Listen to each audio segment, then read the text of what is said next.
No sitten tämä kolmas kategoria, eli sähköinen tukihaku vuonna 2015 ja mitenkä se nyt sitten tuli menemään liittyen tähän Agri-neuvokseen ja sen esitäyttötietojen lähettämiseen, että en nyt ota kantaa sen enempää siihen varsinaiseen VIPU-palvelun tukiosioihin, kyllä siitä kuvakaappaukset käydään läpi, mutta siltä osin kun se on nyt tällaista meidän yhteistä sarkaa, eli on tieto, joka Agri-neuvoksessa on luotu ja se siirretään sinne VIPU-palveluun, niin tästä halutaan teille nyt kertoa, että se olisi niin kuin vähän selvillä, kun sen hetki sitten teille koittaa. Eli lähettäminen on mahdollista aivan kuten ennenkin. Tästähän on jonkun verran ollut jopa vähän mielialaa, että tekeekö näillä viljelysuunnitteluohjelmilla enää mitään, kun on pakko tehdä VIPussa kaikki, mutta ei toki ollenkaan. Kyllä se lähtee siltä osin ihan kuin ennenkin, että Agri-neuvoksessa viljelyt suunnitellaan, kasvulohkot luodaan, kasvit annetaan ja sen jälkeen se esitäyttö lähetetään kuten ihan ennenkin on tehty.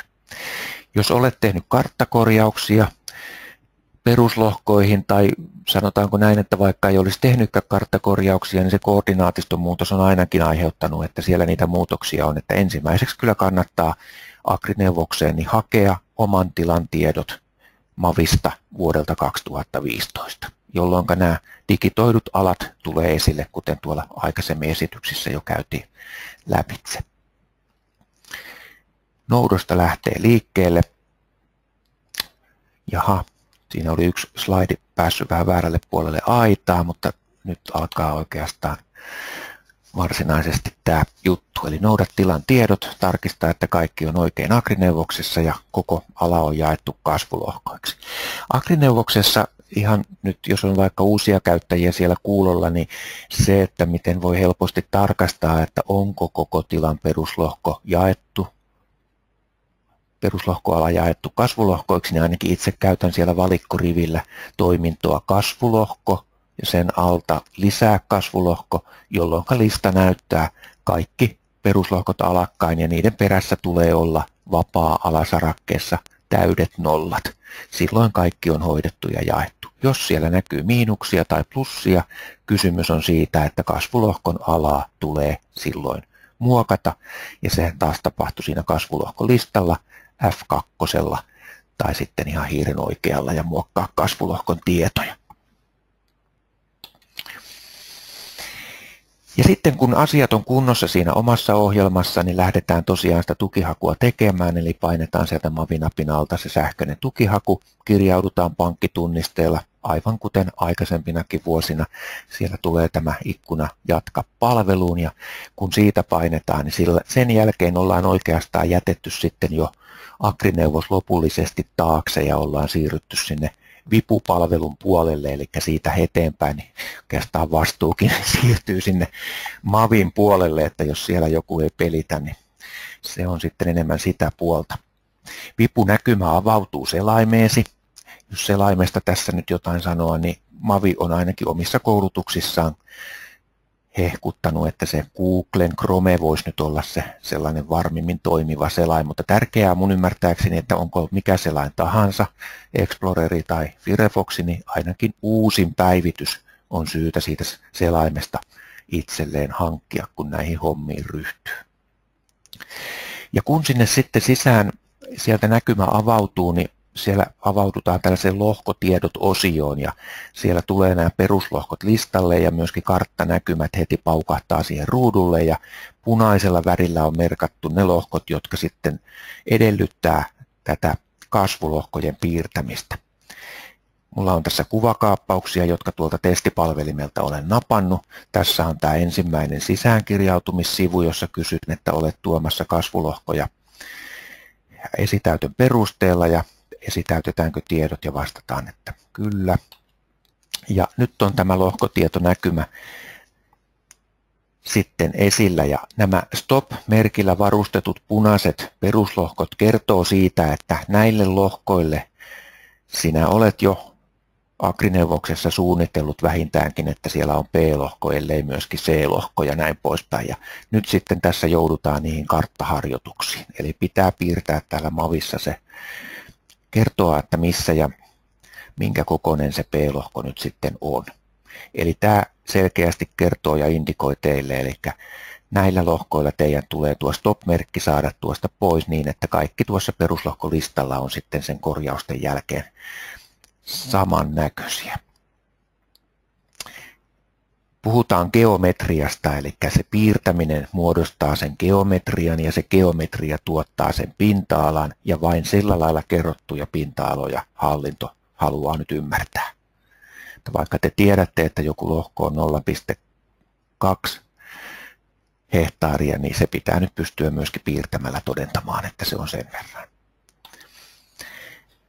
No kuinka tuosta näkymästä edetään? Valitaan se punaisella merkitty lohko ja piirtotyökalua hyväksi käyttäen piirretään sen kasvulohkon raja. Aloitetaan peruslohko ulkopuolelta, lopetetaan peruslohkon toisella puolella ulkopuolelle, eli ei kannata nyt siitä viivasta viivaan yrittää tähdätä, vaan ihan niin kuin karttaohjelmissa yleensä tapana on, niin reilusti sieltä aletaan ulkopuolelta ja päätetään ulkopuolelle, ja kun sitten tämä toiminto lopetetaan, niin se solmuttaa sen kiinni näihin peruslohkon viivoihin ja sitten se alue sitä kautta onnistuu. Siinä koko ajan näkyy tämän piirrettävän kasvulohkon pinta-ala ja silloin sitä hyväksi käyttäen pitäisi pystyä nyt sitten muokkaamaan siitä kasvulohkosta sellainen kuin se teillä tiedossa on tai Agrineuvoksessakin sen koko on niin kuin mainittu ja ainakin hyvin lähelle sitä tulee pyrkiä. On annettu ymmärtää koulutuksissa, että ei sillä sijainnilla nyt ole niin suuri merkitys kuin sillä, että siitä lohkosta tulee oikean kokoinen. Tokihan se tavoite on piirtää oikeaan paikkaankin, mutta sillä koolla tässä nyt on sitten enemmän merkitystä. No, tässä muutama kuvakaappaus siitä, kun ollaan valittu se yksi punainen lohko siitä listalta ja se näkyy tämän näköisenä. Eli siinä on nyt jo, jos tuosta näytän, niin tässä on se punainen pallukka jo valmiina, eli se on se hiiren kursori. Siinä on myöskin sitten näitä karttatyökaluja vasemmassa laidassa ja tässä on mainio video. Suosittelen kovasti katsomaan tämän videon. Siellä pohjalaismurteella mies kertoo, kuinka kasvulohko piirretään, että sen jälkeen ei jää kyllä epäselväksi, että onko mavi siirretty Seinäjoelle. Se on jämäkkää tekstiä. Kannattaa ilman muuta katsoa tuo video. Sitten edetään siinä piirtämisessä. Sillä pallukalla tosiaankin haluttu paikka laidasta toiseen ja tässä nyt halusin tuoda myöskin sen, että kaikki ei mene aina kuin Strömsössä, eli otin tarkasti kiinni tuosta viivasta ja jätin sen toiselle puolelle viivaan, niin tuli ilmoitus, että vedä jakoviiva niin, että se ylittää jaettavan kasvulohkon rajat tasan 2 kohdasta, eli tuli heti sapiskaa, mutta toisaalta myöskin hyvät ohjeet ja otettiin asia uudelleen ja nyt sitten onnistuttiin piirtämään tänne oikeaan laitaan tuommoinen 0,05 hehtaaria suuruinen alue, jonka olen jättänyt nurmelle ja siinä on muuten mallasohraa tämä lohko ja tuolla se nyt tuossa sitten onnistuin piirtämään. Jos tämä pinta-ala ei nyt ole oikein tai tämä ei mennyt oikeaan paikkaan, niin näitä on mahdollisuus ihan vetämällä näitä pallukoita siirtää ja sillä lailla ikään kuin trimmata tuo pinta-ala sitten vastaamaan sitä, mikä teillä tiedossa vaikka siellä Agrineuvoksessa on. Mikään tarkkuusharjoitushan se ei sinällään ole, että jos teillä tässä näkyy selkeät luonnonmerkkipaikat, niin sittenhän se on oikeampi pinta-ala kuin se, minkä mukaan te olette kenties Agrineuvoksessa jo tätä ennen elänyt, että siitä vaan sitten hyväksytään se pinta-ala ja noudetaan tämä tieto takaisinpäin Agriin, niin sitten se Agrissakin päivittyy. No niin, nyt onnistui tuo piirtäminen ja siitä mennään tänne kohtaan seuraava vaihe, jolloin ilmestyy tämä kohdista lohkot. Eli kaikkihan lähti siitä, että tämä VIPU-palvelu tiesi, että esitäyttötiedossa oli kerrottu, että tällä kyseisellä lohkolla on 2 kasvulohkoa ja ne on nyt tuossa A ja B. Toinen on ilmoitettu 0,05 tai karttapiirros teki siitä 0,05 hehtaaria, toinen 1,02 ja nyt tosiaankin sitten alasvetovalikosta valitaan se kyseinen lohko, joka aina on aktiivinen ja sillä lailla kerrotaan, että tästä on kysymys, että A-lohko on se mallasohra ja B-lohko on se luonnonhoitopeltonurmi. Tämä on sitä kohdistamista, joka tulee tosiaankin näiden piirrosten jälkeen sitten tehdä. Ja hyväksytään, kun asia on selvä. Tässä vielä uudelleen, eli kohdista lohkot vastaamaan esitäytössä tuotuja, mutta tosiaan, että mikäli teillä on sitten mahdollisuus tai halu tehdä siinä sille kasvulohkolle myös muita merkintöjä, esimerkiksi kerääjäkasvista tai tällaisesta, jos niitä ei ole tullut Agrineuvoksessa tehtyä, niin se on täysin mahdollista vielä täällä vivussa, ja sen voi tuossa myöskin tehdä. Sitä varten ohjelma kysyy, että haluatko tallentaa tai muokata kasvulohkon kasveja. Jos haluatte niitä tallentaa, niin kyllä, ja jos ei, niin siirtyä seuraavaan karttaan, niin sitten vaan ei.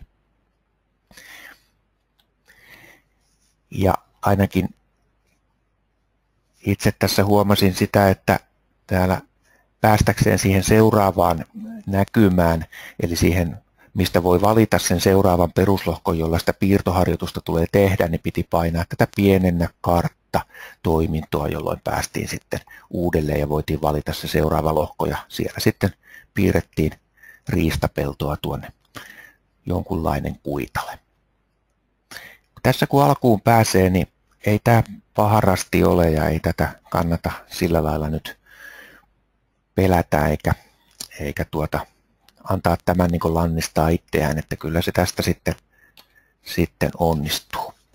Se, mitä työjärjestyksenomaisesti haluaa korostaa tässä, niin jos niitä piirtoja isolla tilalla on nyt paljon ja sitten vähän aika loppuu kesken tai into tai täytyy vähän käydä itseään kokoamassa välillä, niin tosiaankin tämän voi ihan sulje asiointipainikkeella lopettaa, ja silti ne kaikki tehdyt piirrokset, jotka siihen mennessä on piirretty, niin säilyy täällä vipupalvelussa ja sinne voi sitten kirjautua uudelleen.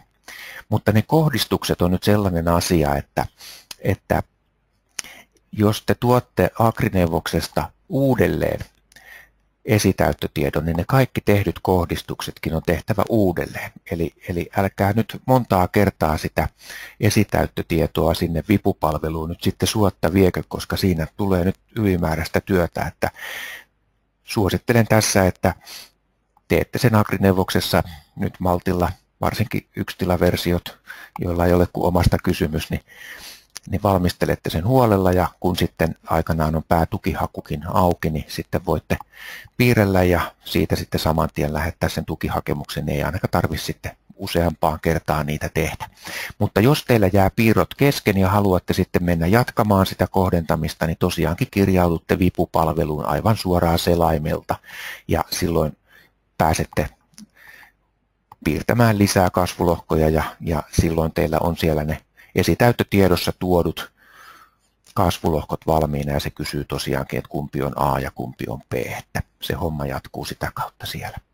Että tuommoinen reitti, että aina ei tarvitse mennä vipupalveluun Agrineuvoksen Mavinapin kautta, sinne voi mennä suoraan selaimeltakin ja jatkaa näitä harjoituksia siellä. Tästä ihan vaan haluan muistuttaa, ettei tule sitten suotta ylimääräistä työtä siinä. No vaikka tosiaankin tämä karttapuoli on se, mikä on meillä yhteistä aluetta oikeastaan tuossa niin kuin Agrin ja Mavin ja noiden kanssa, mutta ihan muutamalla kuvakaappauksella voi kertoa, että mitä sieltä sitten on tulossa sieltä, kun sähköinen tukihaku etenee, eli siellä on tämä lohkotietojen yhteenveto-osio, jossa sitten voidaan avata ja katsoa ja tarkistella vielä asiat, että varmasti menee oikein.